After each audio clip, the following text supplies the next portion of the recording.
دوران باز شہنشاہ بغداد محبوب ربانی شہباز لامکانی شیخ عبدالقادر جیلانی رضی اللہ تعالیٰ عنہ ارشاد فرماتے ہیں، خوب سمجھ لے کہ ساری چیزیں اسی کی حرکت دینے سے متحرک بنتی ہیں اور اسی کے ساکن بنانے سے ساکن بنتی ہیں۔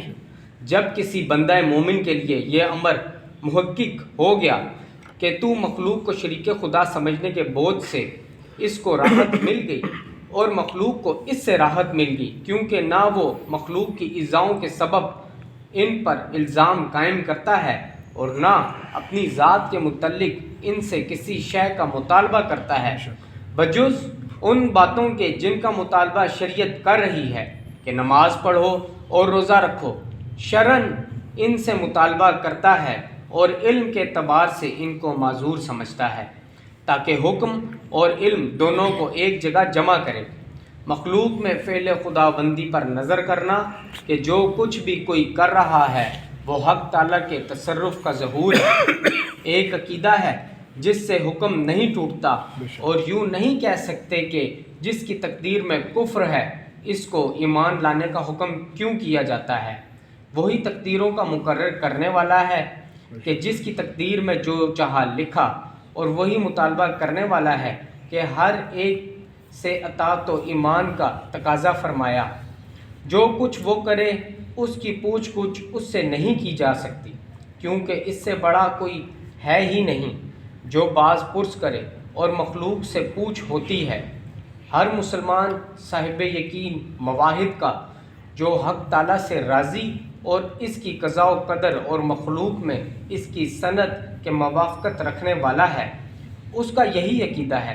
حق تعالیٰ کو تیرے نفس اور تیرے صبر کی حاجت نہیں، لیکن دیکھتا ہے کہ تو کرتا کیا ہے اور اپنے دعوے میں سچا ہے یا جھوٹا۔ محب اپنے قبضے میں کچھ بھی نہیں رکھتا، سب کچھ اپنے محبوب کے حوالے کر دیا کرتا ہے۔ محبت اور اپنا قبضہ ایک جگہ جمع نہیں ہو سکتے۔ حق تعالیٰ کا محب جس کو اس کی سچی محبت ہوتی ہے وہ اپنا مال اور اپنا نفس اور اپنا انجام سب اسی کے حوالے کرتا ہے، اور اپنے نفس اور دوسروں کے متعلق اس کو مختار کل بنا دیتا ہے، نہ اس کی تصرفات میں اس پر الزام قائم کرتا ہے، نہ اس سے جلدی مچاتا ہے اور نہ اس کو بخیل سمجھتا ہے۔ جو کچھ بھی اس کی طرف سے اس کو پہنچتا ہے وہ اس کو میٹھا معلوم ہوتا ہے، بجز ایک سمت یعنی خدائے واحد کے جملہ اعتراف اس کے لیے مسدود ہو جاتی ہیں۔ اے محبت خداوندی کے مدعی، جب تیرے حق میں ساری اطراف مسدود ہو کر صرف ایک جہت باقی نہ رہ جائے گی، تیری محبت کامل نہ ہوگی۔ تیرا محبوب عرش سے لے کر فرش تک جملہ مخلوقات کو تیرے قلب سے نکال باہر کرے گا، پس تو نہ دنیا کو محبوب سمجھے گا نہ آخرت کو، اپنے آپے سے وحشت کھائے گا اور اس کی ذات سے انس پائے گا۔ تو لیلا کے مجنون کی طرح بن جائے گا کہ جب اس کے قلب میں محبت رچ گئی تو مخلوق سے باہر نکل گیا اور تنہائی پسند آئی اور وحشی جانوروں میں جا ملا، آبادی سے نکلا اور ویرانے سے راضی ہوا۔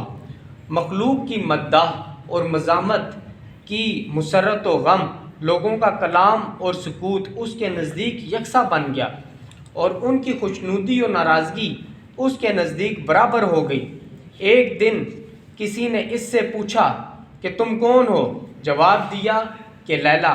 ایک شخص نے پوچھا کہ کہاں سے آ رہے ہو؟ کہنے لگا لیلا۔ پھر اس نے پوچھا کہ کہاں جا رہے ہو؟ تو عرض کی لیلا کے سوا ہر چیز سے فنا اور بجز اس کی بات کے ہر بات سے بہرا ہو گیا کہ کسی ملامت کرنے والے کی ملامت اس کو لیلا سے لوٹا نہ سکی۔ اے ہمارے پروردگار، عطا فرما ہم کو دنیا میں بھی خوبی اور آخرت میں بھی خوبی، اور بچا ہم کو دوزخ کے عذاب سے، آمین۔